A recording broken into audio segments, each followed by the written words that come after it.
Mais um encontro de reflexão bíblica com o professor Jung Munsung. Seja bem-vinda, bem-vindo.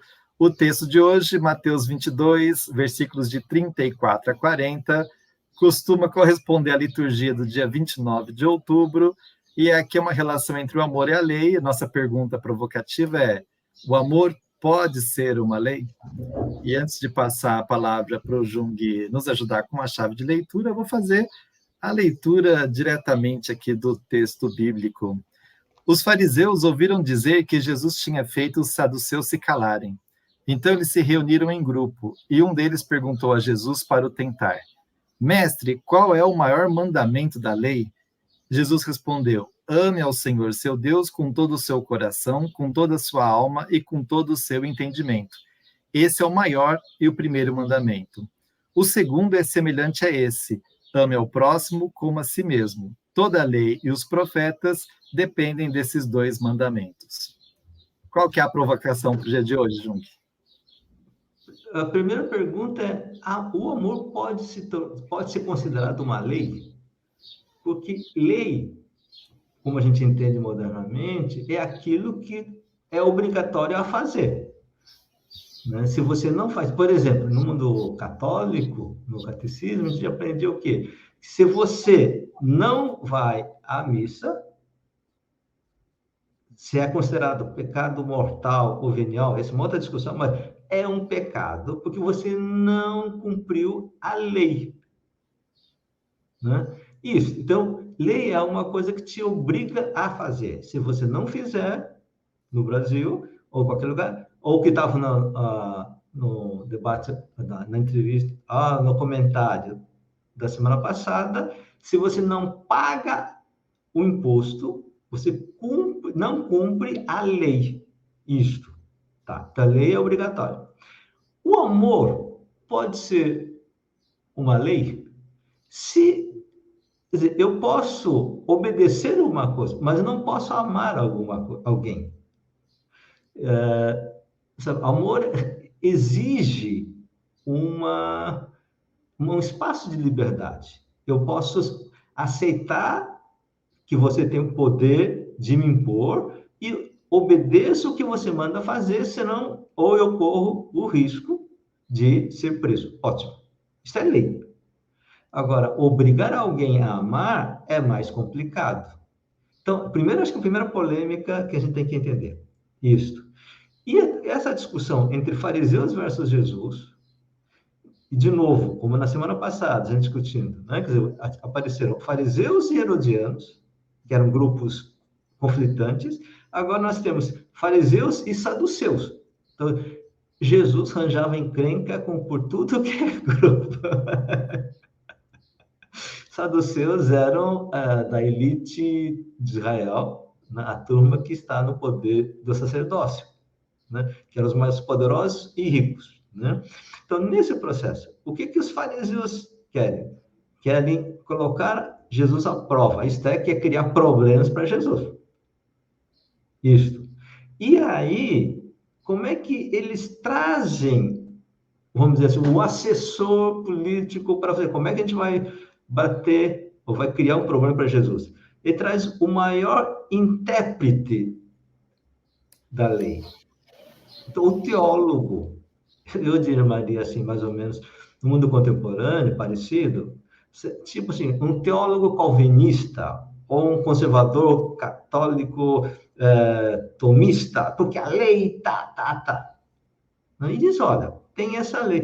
Então, qual é a pergunta interessante? Né? Qual é o grande mandamento na lei? Então, tá. Quando a gente coloca o grande mandamento na lei, aí não é lei no sentido que a gente entende hoje. Isso é todo o ensinamento que os fariseus estudavam no Antigo Testamento. Tá. E aí, o que Jesus responde? Ame o Senhor, teu Deus. Eu estou na tradução da Almeida, tá? O Senhor de todo o seu coração, de toda a sua alma e de todo o seu entendimento. Essa alma também dá uma confusãozinha, porque a gente pensa que é a alma separada do corpo, que não tem a ver com problemas corporais, etc. Não, aí está falando assim, o coração, o sentimento emocional, as opções pessoais fundamentais, a alma Em grego está psique, portanto, esse processo do psique, do nível psicológico, da decisão e do...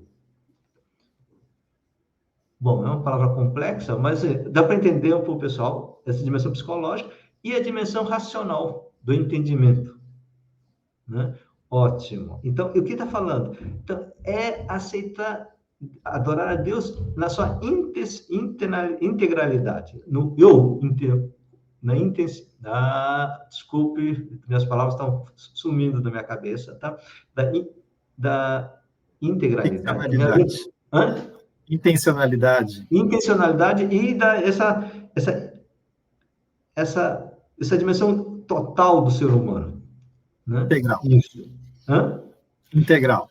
Integral, isso, obrigado. Tá? Então, isto é, não é, eu adoro as coisas de Deus, mas da economia não tem nada a ver uma ver com outra. Então, a separação entre religião e economia ou da política volta de novo, isso, igual da semana passada, isso. Para Jesus não tem essa separação, não. Se você crê em Deus e Jesus, e você segue o caminho de Jesus, isso implica no coração, na psique, na cabeça, nos interesses econômicos, no desejo da vida, etc. E o segundo mandamento, que é semelhante, e é uma coisa interessante, ame o seu próximo, e não é odeie os seus inimigos, ame a si próprio, ame o seu próximo, como você ama a si próprio. Como é que é isto? No mundo moderno, não, você, são coisas separadas. E o que está dizendo? Ame o próximo como você a si mesmo, como você ama a si mesmo. Isto é, estão conectados. Há uma discussão entre os especialistas de hebraico sobre o que significaria isto. Como é que passaria essa ideia do hebraico para o mundo moderno? E Levinas, um grande filósofo, teólogo judeu, ele diz assim, a melhor tradução moderna seria ame o próximo porque ele é você. Como assim? Ele é outro. Não, ele diz, você sabe quem você é na medida em que você sabe o que você vê o outro. Se você ama ao próximo, você ama a si próprio. Como você se relaciona com você é exatamente como você relaciona a você mesmo. Essa é uma outra ontologia, uma outra forma que Jesus está ensinando. Não existe, você não consegue amar ao próximo, a si próprio, desculpe, se você não é capaz de amar o outro. E um exemplo bem concreto disso, né? Tem vezes que a gente odeia o que uma pessoa faz. E muitas vezes esse odeio, essa raiva, está muito ligado a partes de mim que eu não gosto. Então, eu descubro o que eu não gosto de mim ao descobrir o que eu não gosto no outro. E quando eu sou capaz de amar os erros do outro, eu sou capaz de amar eu com os meus erros. É essa relação entre eu e o outro e eu, é que Jesus está colocando como uma chave. Ótimo. E aí termina com a frase de Jesus. Desses dois mandamentos dependem a lei e os profetas. Então, o que o Antigo Testamento pensava sobre a Bíblia? Você tinha duas formas, duas partes. A lei, os mandamentos, e o discernimento concreto de como é que você executa essas leis na mudança, nas condições da vida concreta. Então, os profetas dizem, olha, isso que Moisés ensinou, nos dias de agora, a gente tem que resolver desta forma. Vamos dizer assim.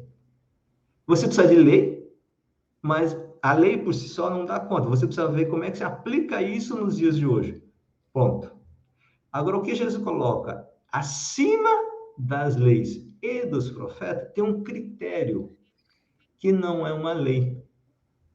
É amor. Essa é uma novidade de Jesus. Então, o que nós temos aqui é um novo critério absoluto sobre o que a gente resolve na vida da gente. Diante de problemas concretos, a gente decide não por uma lei, mas por amor ao próximo e amor a Deus. E diante de leis que não estão funcionando ou leis que são injustas, qual é o critério? Não é a lei, mas o amor ao próximo. Então, nós temos aqui duas estruturas fundamentais de toda a sociedade, sistema de lei e sistema de discernimentos políticos concretos, e Jesus propõe, há um critério acima, que é o amor ao próximo e a Deus. Complicou muito isso, Alan? Não, eu acho que é uma perspectiva que o texto parece simples, mas com essa perspectiva a gente enxerga maior complexidade nele. Essa articulação entre a lei e os profetas, então a lei deixa de ser um critério de uma essência, né? Ele passa um discernimento também pela vida concreta a partir de um critério maior, que é o amor.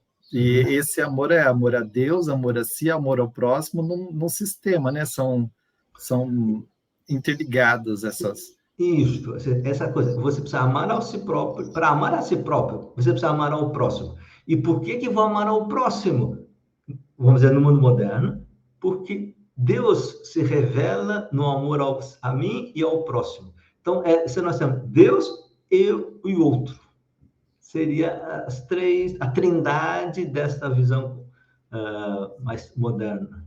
Isso é muito diferente de como a gente pensa hoje no mundo moderno, que a gente pensa eu a partir de mim mesmo, e depois a gente olha o que tem ao redor.